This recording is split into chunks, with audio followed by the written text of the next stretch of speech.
সদস্যবৃন্দ, আমাদের আমন্ত্রিত অতিথিবৃন্দ, জাতীয় যুবদল জামালপুর সদর উপজেলার অধীন ইউনিয়নের যুবদলের সমিতি সাধারণ সম্পাদক আহ্বায়ক যুগ্ম আহ্বায়ক সহ উপস্থিত সদর উপজেলা যুবদলের প্রিয় নেতা কর্মী ভাইয়েরা, সম্মানিত উপস্থিতি, আসসালামু আলাইকুম।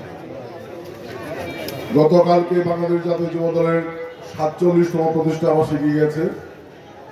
যুবদলের একটি ঐতিহাসিক দিন।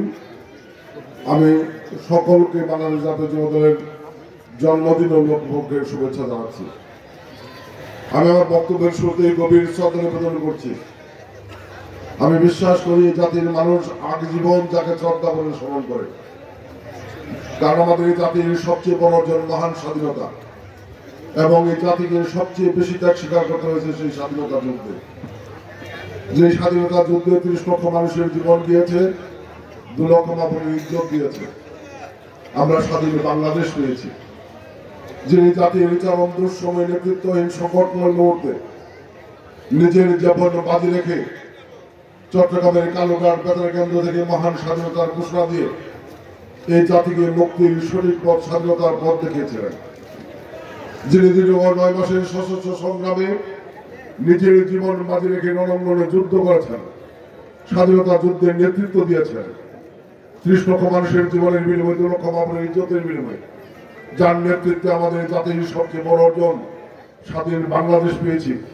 আমি জাতির বীর সন্তান, বীর মুক্তিযোদ্ধা সূর্যনারায়ণ বিক্রম সহ সকল বীর শহীদদের আত্মার প্রতি শ্রদ্ধা নিবেদন করছি। সেই বীরঙ্গনা মা বোনদের আত্মার প্রতি শ্রদ্ধা নিবেদন করছি।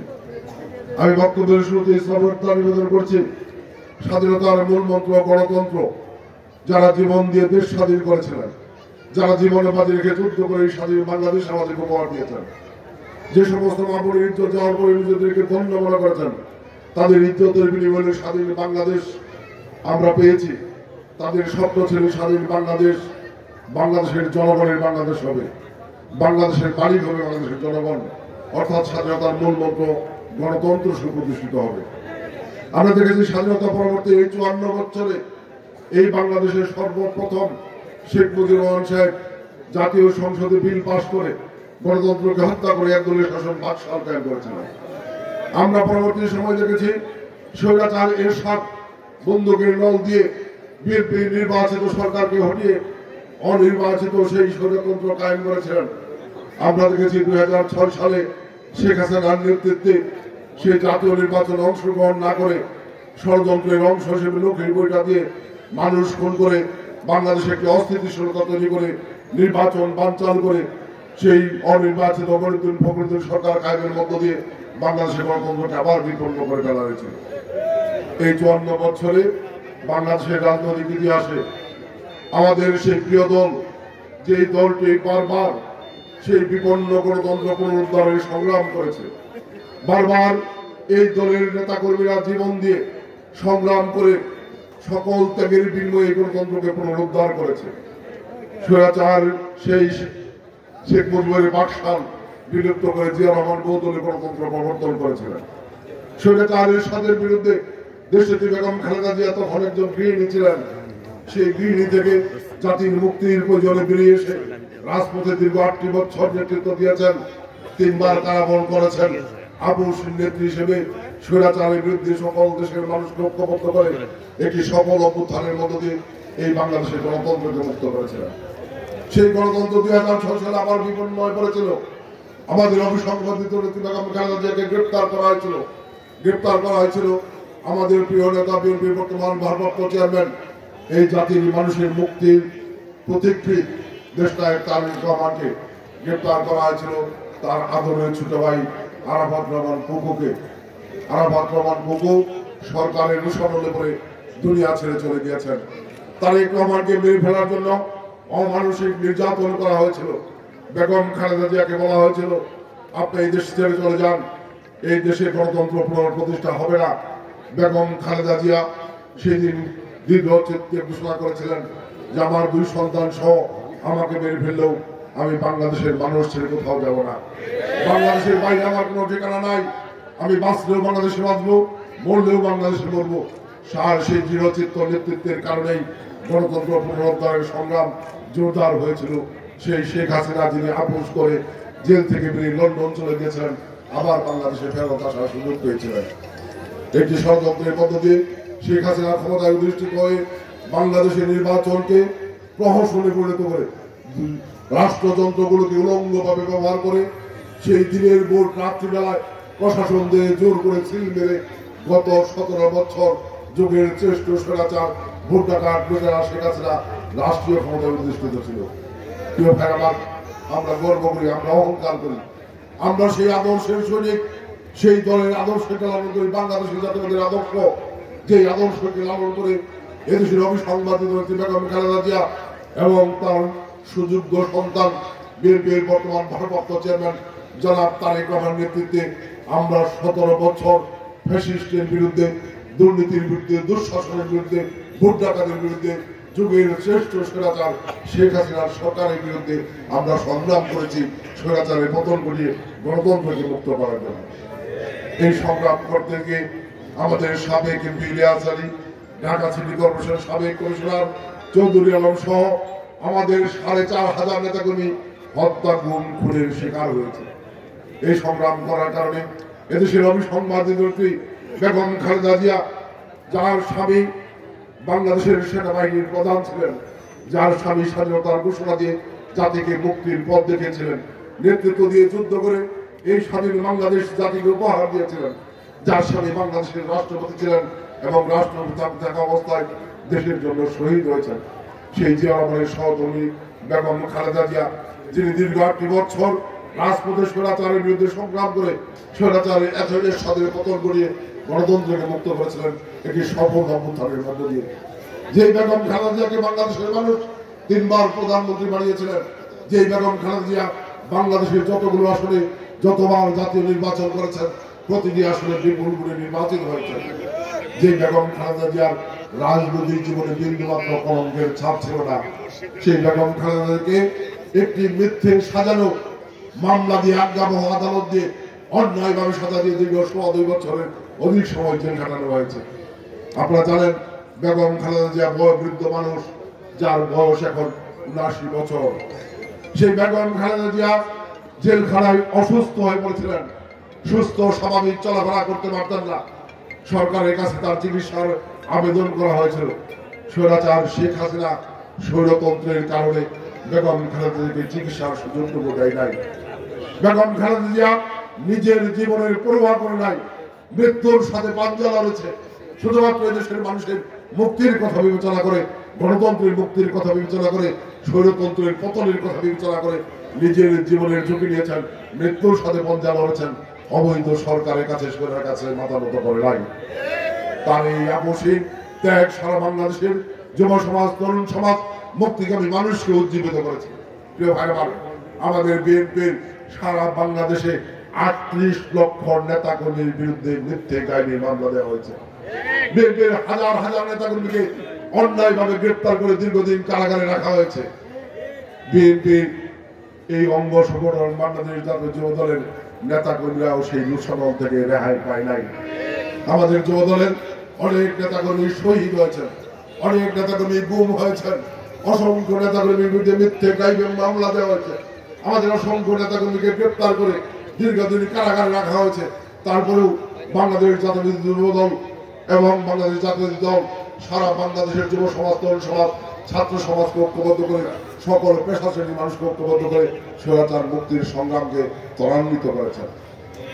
আজকে আমরা আল্লাহর কাছে শুকরিয়া করি, আমাদের নেতা তারেক রহমানের নেতৃত্বে আমরা স্বৈরাচারের পতন ঘটাতে সক্ষম হয়েছি। অনেকেই বলেন যে আন্দোলন ছাত্রদের আন্দোলনের মধ্য দিয়ে সফল হয়েছে। আমরা অস্বীকার করি না, ছাত্রদের সেই আত্মত্যাগকে আমরা অস্বীকার করি না, অস্বীকৃতি দিতে চাই না।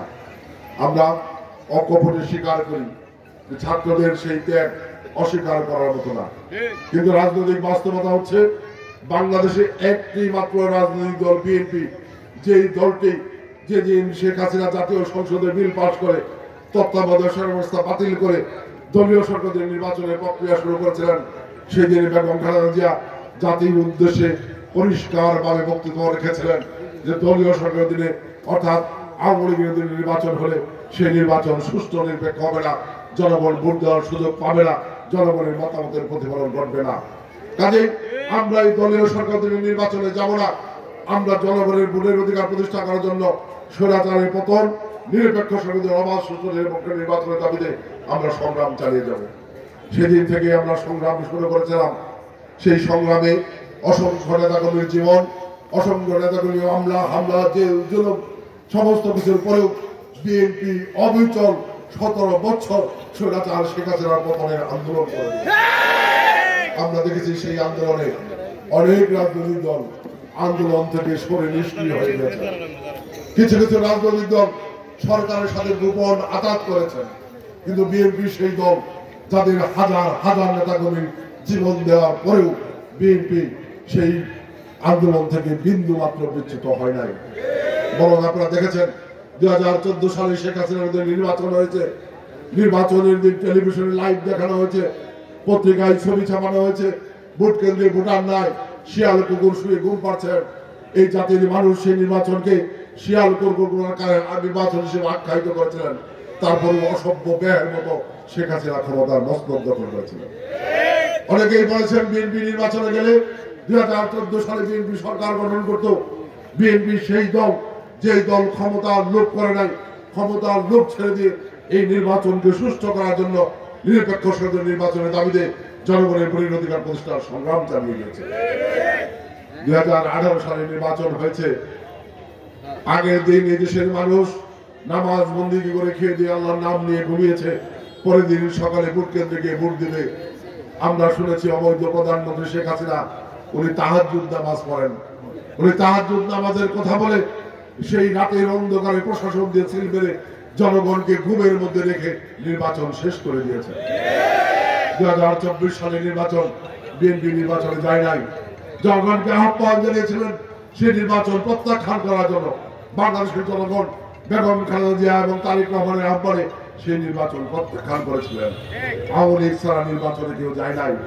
নৌকা নিয়ে যারা নির্বাচন করেছে তারাও আওয়ামী লীগের, নৌকার বিরুদ্ধে যারা নির্বাচন করেছে তারাও আওয়ামী লীগের ঘটনার। সেই আমি দাবি নির্বাচন দিয়ে শেখ হাসিনা ক্ষমতার মস্তক দখল করেছিলেন। কিন্তু বিএনপি সেই আন্দোলন থেকে বিন্দু মাত্র বিচ্যুত হয় নাই। সেই আন্দোলনের ধারাবাহিকতায় গত আগস্ট 2024 ছাত্রদের যে আন্দোলন শুরু হয়েছিল, বৈষম্য বিরোধী কোঠা সংস্কার আন্দোলন, সেই আন্দোলনটি সারা বাংলাদেশের ছাত্র সমাজের প্রাণের দাবি ছিল, ন্যায্য দাবি ছিল। সেই আন্দোলন ন্যায্য অধিকার প্রতিষ্ঠার আন্দোলন থাকার কারণে সেই আন্দোলনে সেই নেতৃত্ব দানকারী ছাত্রদের সাথে সারা বাংলাদেশের ছাত্র সমাজ রাজপথে নেমে এসেছিল। এটা অস্বীকার করার কোনো সুযোগ নাই। এবং আমরা দেখেছি শুধুমাত্র ছাত্র সমাজ নয়, সেই সাধারণ ছাত্রছাত্রীদের সাথে তাদের বাবা মা, অভিভাবক, শিক্ষকরা পর্যন্ত রাস্তায় নেমে এসেছিল। কিন্তু স্বৈরাচার শেখ হাসিনা গুলি চালিয়ে সেই স্বৈরাচারী কায়দায় ছাত্রদের আন্দোলন দমন করার চেষ্টা করেছেন।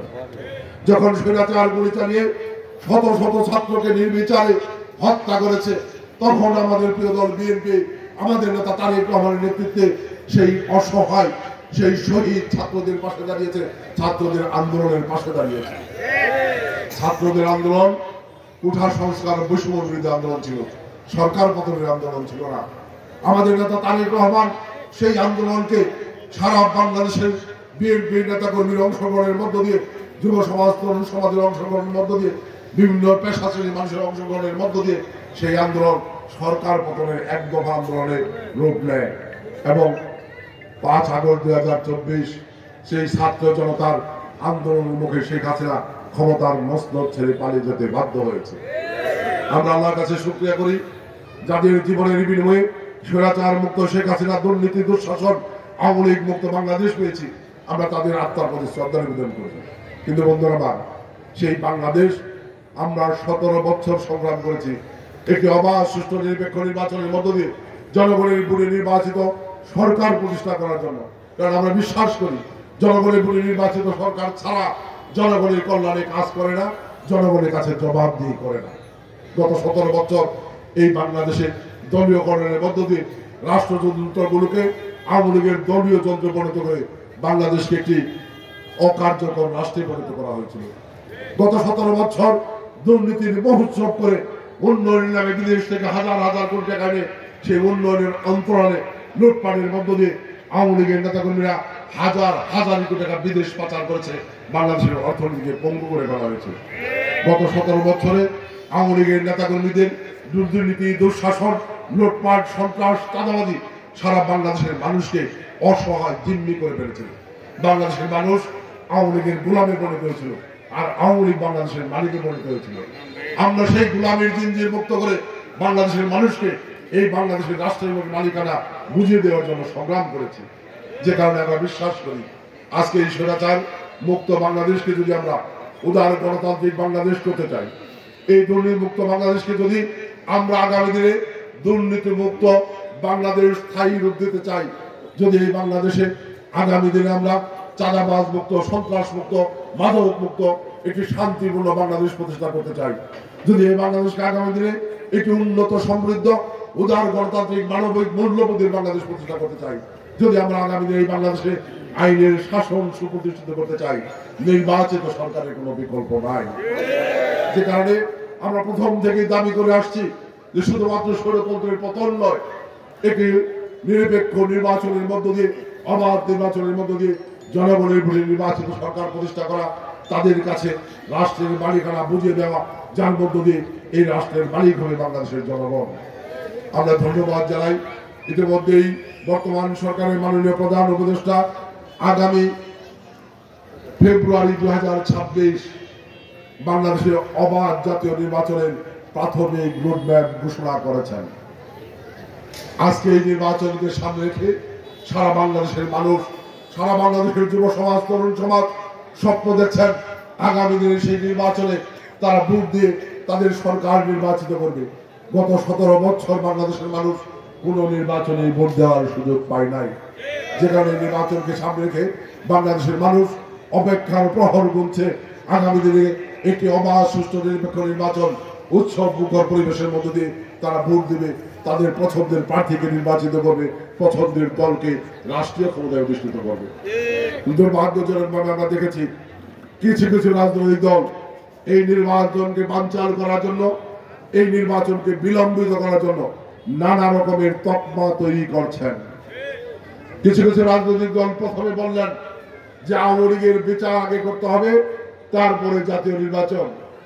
আমরা বিএনপির পক্ষ থেকে পরিষ্কার বাংলায় বলে দিতে চাই, এই বাংলাদেশে যদি সেই পতিত স্বৈরাচার, লুটেরা, ভোট ডাকাত, দুর্নীতিবাজ, চাঁদাবাজ সেই আওয়ামী লীগের বিচার কেউ চায়, সবার আগে বাংলাদেশ জাতীয় দল বিএনপি চায়।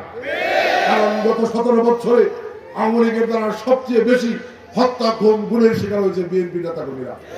গত 17 বছরে সবচেয়ে বেশি জুলুম নির্যাতনের শিকার হয়েছে বিএনপি নেতাকর্মীরা। সবচেয়ে গত 17 বছরে ক্ষতির শিকার হয়েছে বিএনপি নেতাকর্মীরা। কাজে এই বিএনপি সবার আগে আওয়ামী লীগের নেতাকর্মীদের হত্যার বিচার চায়। যে আওয়ামী লীগ শেখ হাসিনা ক্ষমতায় থাকা অবস্থায় রমনার মতো বলে বোমা হামলা চালিয়ে সাংস্কৃতিক কর্মীদেরকে হত্যা করেছে, শেখ হাসিনার প্রধানমন্ত্রীর নেতৃত্বে সেই বিডিআর বিদ্রোহের নামে বাংলাদেশের চৌকস সেনা অফিসারদেরকে পরিকল্পিতভাবে হত্যা করে বাংলাদেশের সীমান্ত অরক্ষিত করে ফেলা হয়েছে। সেই নাম শাপলা চত্বরে রাতের অন্ধকারে বাংলাদেশের বরেণ্য আলেম ওলামাদেরকে হত্যা করে সেই ইসলামীয় তৌহিদি জনতার উপর হামলা চালানো হয়েছে, হত্যা করা হয়েছে। আমাদের 4500 নেতাকর্মী হত্যা, গুম, খুন করা হয়েছে। সর্বশেষ শেখ হাসিনা পালিয়ে যাওয়ার আগে ক্ষমতার মস্তদে টিকে থাকার জন্য এই বাংলাদেশের সাধারণ ছাত্র সহ জনতার উপর নির্বিচারে গুলি চালিয়েছে, শত শত ছাত্র জনতাকে হত্যা করেছে।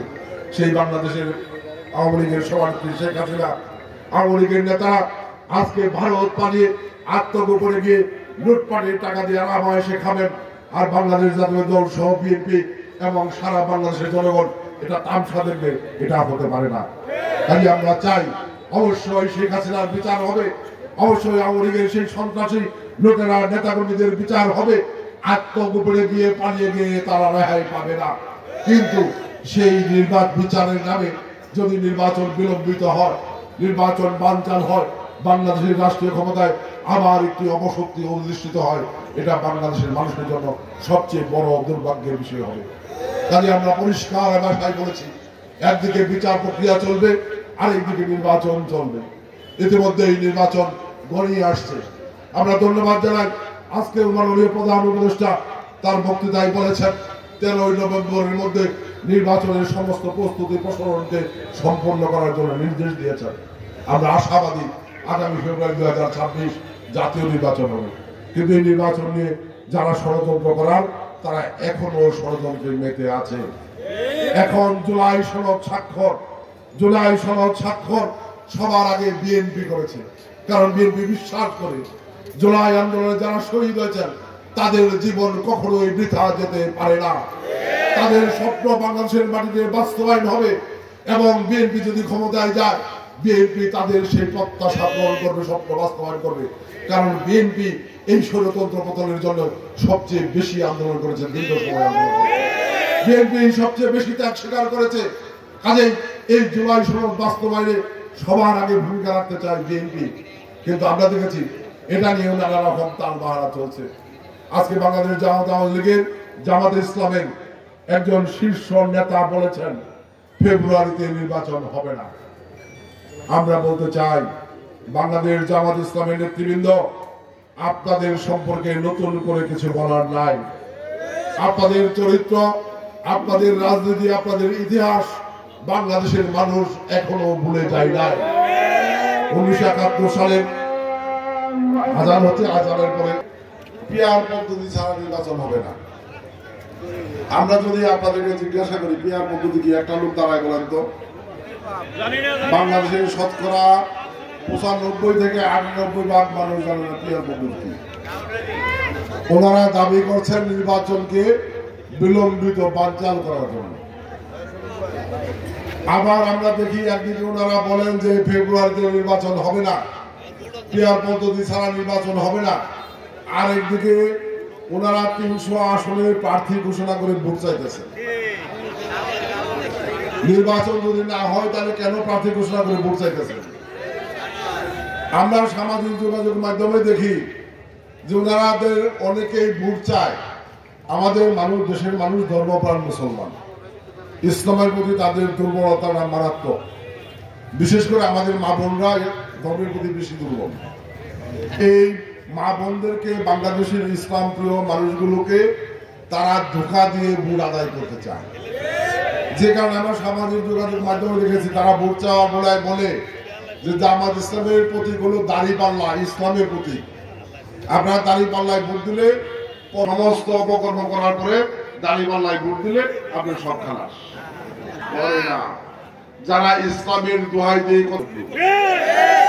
ইসলাম সম্পর্কে ভুল ব্যাখ্যা দিয়ে আজকে যারা ভোট আদায়ের ফায়দা লুটছেন, চেষ্টা করছেন, তারা কখনোই জামাত ইসলামের এক নেতা পূজার মধ্যে পূজা মণ্ডপে গিয়ে পাঠ করছে, গীতা পাঠ করছে, হতে পারে না।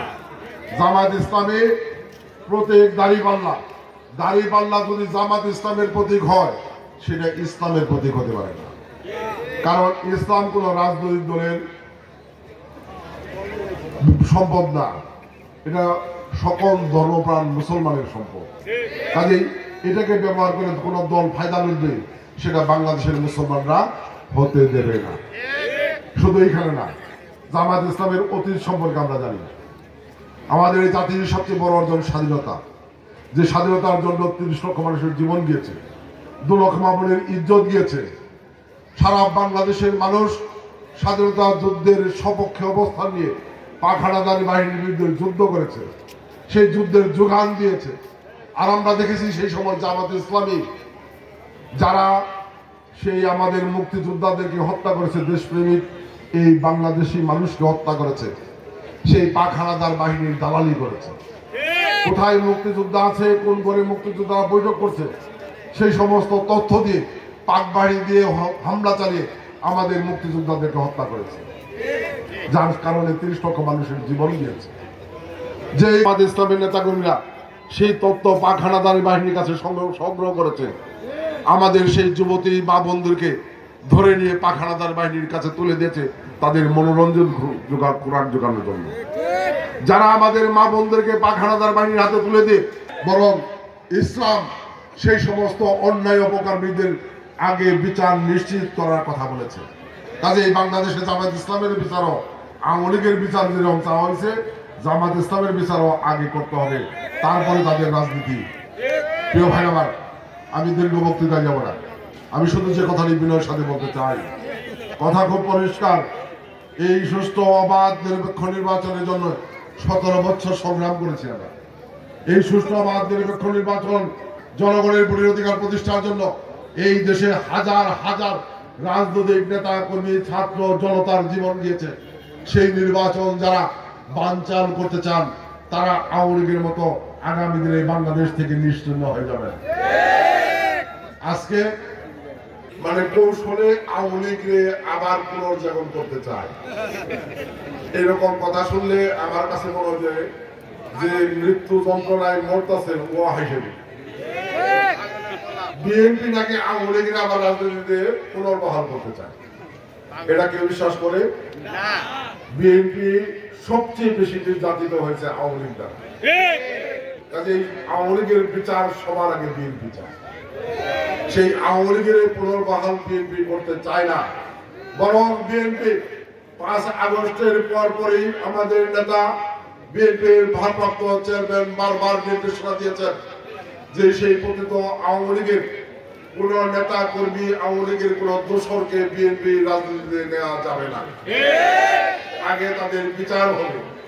বিএনপি এখন পর্যন্ত আওয়ামী লীগের কোন নেতা কর্মী বা তাদের দোসরদেরকে বিএনপি রাজনীতিতে নেয় নাই।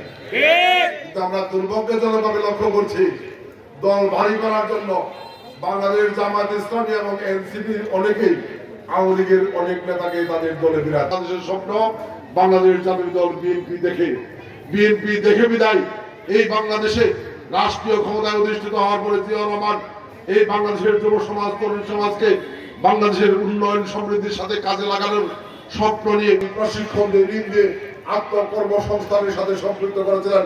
জিয়া রহমান বিশ্বাস করেছিলেন যে এই দেশের উন্নতি সমৃদ্ধির সাথে যদি যুব সমাজকে সম্পৃক্ত করা না যায়, এই যুব সমাজ যদি বিকারগ্রস্ত হয়ে পড়ে, এই বাংলাদেশ সামনে এগিয়ে যাবে না।